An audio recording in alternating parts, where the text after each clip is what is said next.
In the mid-19th century, a gripping saga unfolded across the vast landscapes of the American West.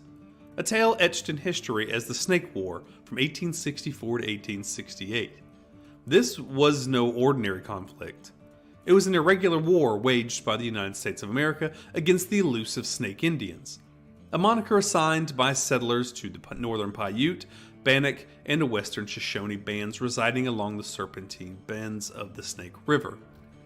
The battleground sprawled across the rugged states of Oregon, Nevada, and California, as well as the untamed expanses of the Idaho Territory. The toll of this tumultuous struggle was marked by a grim count of 1,762 casualties.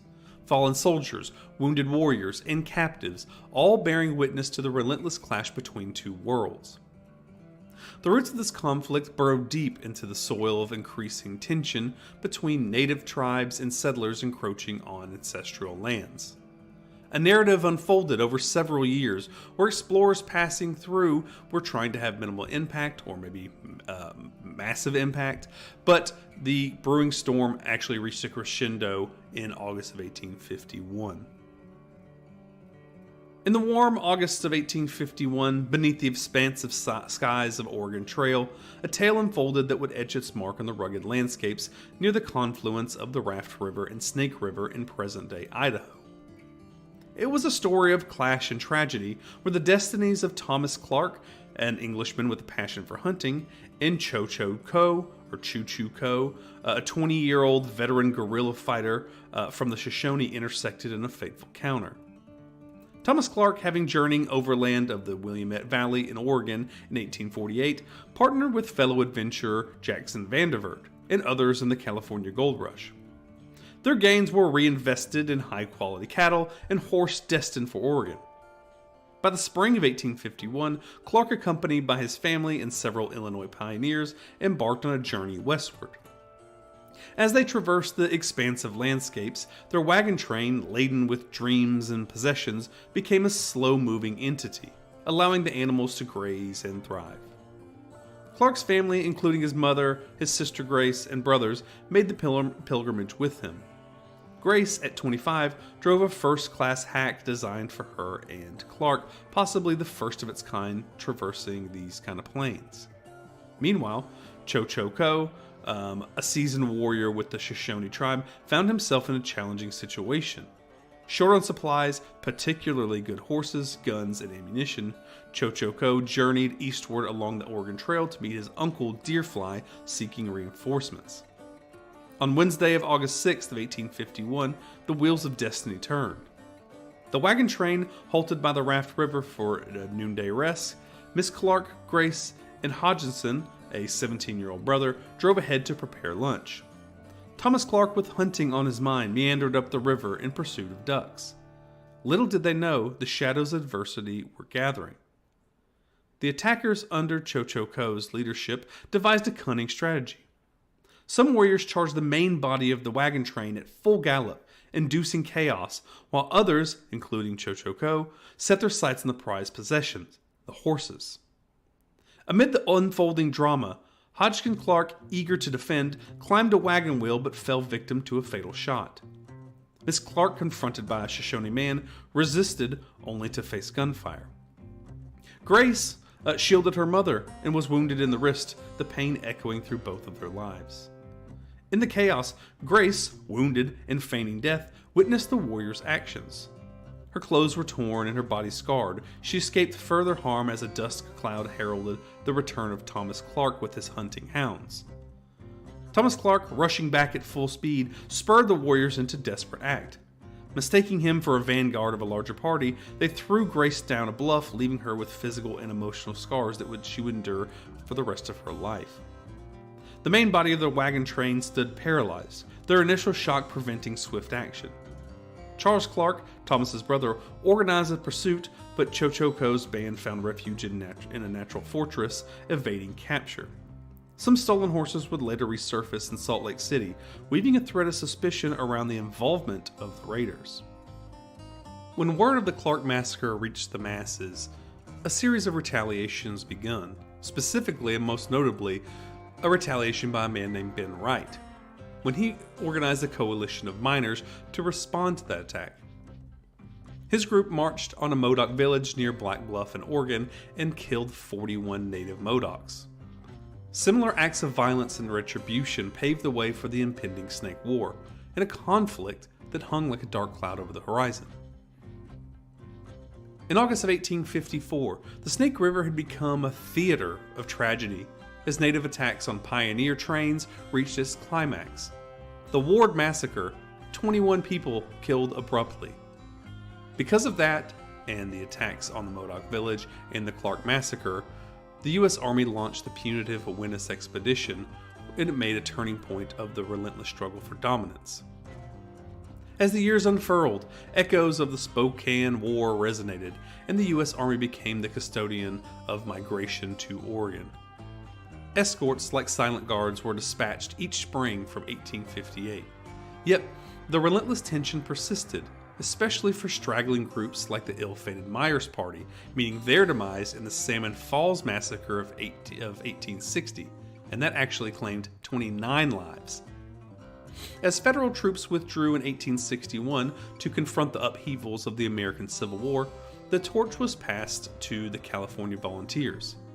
Subsequently, the 1st Washington Territory Infantry Regiment and the 1st Oregon Cavalry replaced Army exports on the immigration trails, a shifting of the guard against the ever-encroaching shadows of conflict. Amidst the turmoil, a visual journey reveals the Nez Perce Reservation in Idaho, a testament to the geographical chessboard where tribes and settlers played their moves. The landscape echoed the silent resistance of Western Shoshone, Paiute, and other local Indians against the relentless encroachment, a resistance that would soon be known as the Snake War. Yet, the tendrils of conflict extended beyond territorial disputes.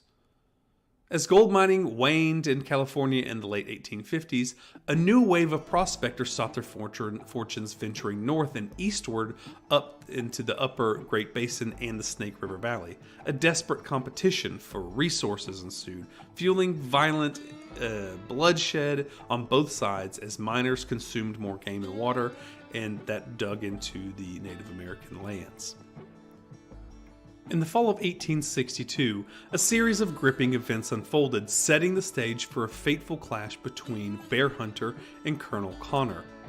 This saga emerged against the backdrop against sweeping struggles between indigenous peoples and the American settlers that echoed across the vast expanse of the American west of the Mississippi. We've kind of been building up to this point here, so you're seeing the causes of these battles, why people are fighting, and now we're getting into sparking the war. So while the nation's gaze remained fixed on the eastern states embroiled in the Civil War, these incidents unfolded near the boundary of Washington and Utah territories, adding to the complexity of the country. In the shadow of these broader conflicts, a narrative unfolded in this region near Summit Creek, which is now Smithville, when a horse mysteriously vanished, sparking an accusation against a young Shoshone named Pugweenie. The subsequent trial and hanging of this man set off a chain reaction as the Shoshone retaliated, claiming lives of settlers in the Merrill family. Meanwhile, the echoes of the gruesome massacre near Fort Hall in 1859 resonated through the region. A settler company from Michigan, journeying along the Oregon Trail, fell prey at night by presumed local Shoshone. The survivors, hiding along the Portneuf River, bore witness to the brutal aftermath, with Lieutenant Livingston's dragoons encountering a scene of unimaginable horror. A young girl mutilated and left to walk on her stumps, symbolizing the depths of the tragedy. Fast forward to 1860, and the Oregon Trail had become a battlefield in the infamous Battle of the Providence. Elijah Utter and his migrant party faced a deadly assault by Bannock and Boise Shoshone, resulting in a significant loss of life. Reuben Van Ornum, a missing young boy, became the focal point of a quest for justice. His uncle, Zacchaeus Van Ornum, sought assistance from Colonel Connor at Fort Douglas, triggering a dramatic expedition to Cache Valley. The confrontation with Chief Bear Hunter and the subsequent skirmish in the Providence Canyon underscored the tensions that would come to head.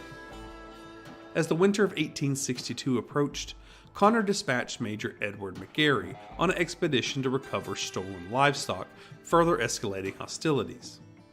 The Bear River crossing witnessed a dramatic episode when the Shoshone breaking camp, fleeing and advancing Army troops, and executing captives. The Deseret News expressed concern about the potential fallout from the executions, highlighting a delicate balance between settlers and Shoshone. The Montana Trail became another theater of conflict when Shoshone warriors seeking vengeance for past actions. A series of attacks on miners culminated in a final catalyst from Connor's expedition, a Shoshone assault on a group of 8 miners near Franklin. As the survivors reached Salt Lake City, Chief Justice John F. Kinney, not Kennedy, Kinney, issued warrants to arrest Shoshone chiefs, setting the stage for a military response.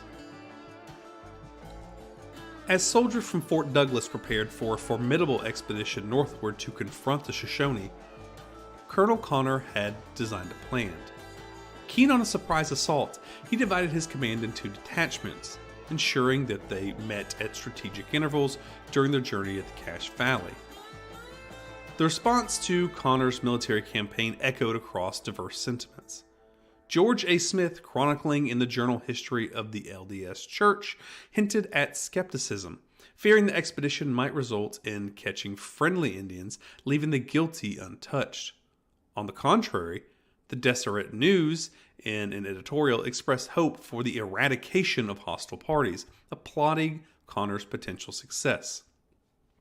The initial departure from Fort Douglas witnessed the first group, led by Captain Samuel W. Hoyt, departing on January 22nd of 1863. Following closely was a second group, consisting of 220 cavalry personnel, led by Colonel Connor himself, setting out on January 25th.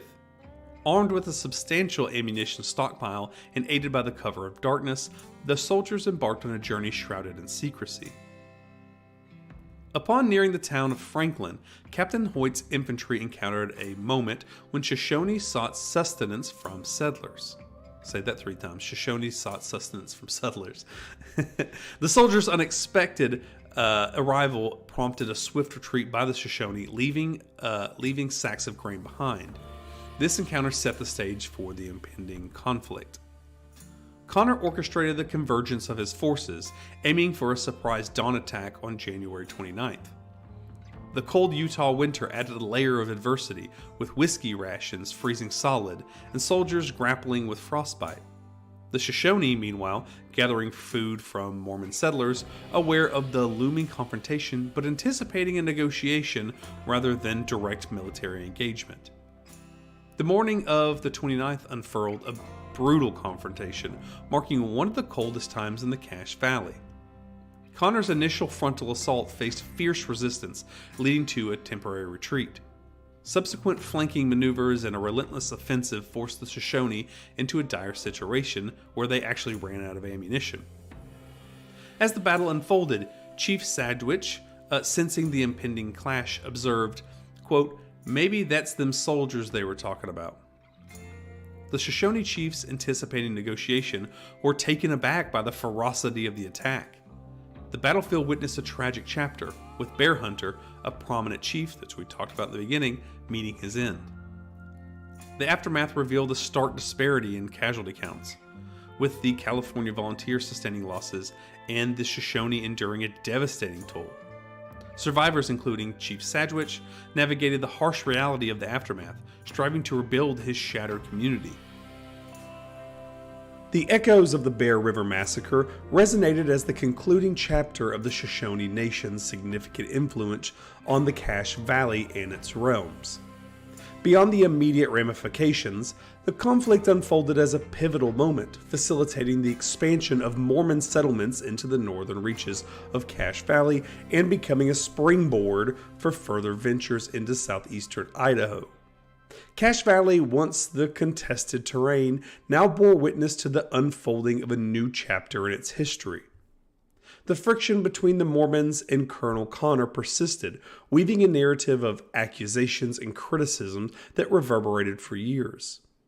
Allegations of harassment against non-Mormons in the Utah Territory and Connor's ambitious endeavors to initiate a mining industry in Utah fueled an ongoing discord. In the aftermath, Chief Sedgwick and his band forged an alliance with the Mormons, a surprising turn of events that saw many members baptized and embracing the teachings of the LDS Church. Sedgwick, elevated to the status of an elder in priesthood, played a central role in the establishment of the Washakie or Washakie, Utah, a town named in honor of the Shoshone chief. The Northwestern Band members, under the sponsorship of the LDS Church, embarked on the journey of building farms and homesteads, paving the way for their integration into mainstream LDS society. Those Shoshone who did not partake in the settlement found their way to the Fort Hall Indian Reservation or the Wind River Indian Reservation, charting distinct paths in the aftermath of conflict. Meanwhile, the arrival of Colonel Connor and the California volunteers at Fort Douglas and their reception in the California community portrayed them as heroes. Published newspaper articles celebrated their exploits, depicting Connor's promotion to the permanent rank of Brigadier General. Shortly thereafter, he received a brevet promotion to the rank of Major General, an accolade that underscored his leadership during the Bear River Massacre. Connor's campaign against the Native Americans persisted through the remainder of the U.S. Civil War, leading the Powder River expedition against the Sioux and Cheyenne, etching his name further into the history of Western conflict. The legacy of the Bear River Massacre, with its complex interplay of alliances, settlements, and social integrations, left a mark on the Cache Valley history. So what comes next? How does it end?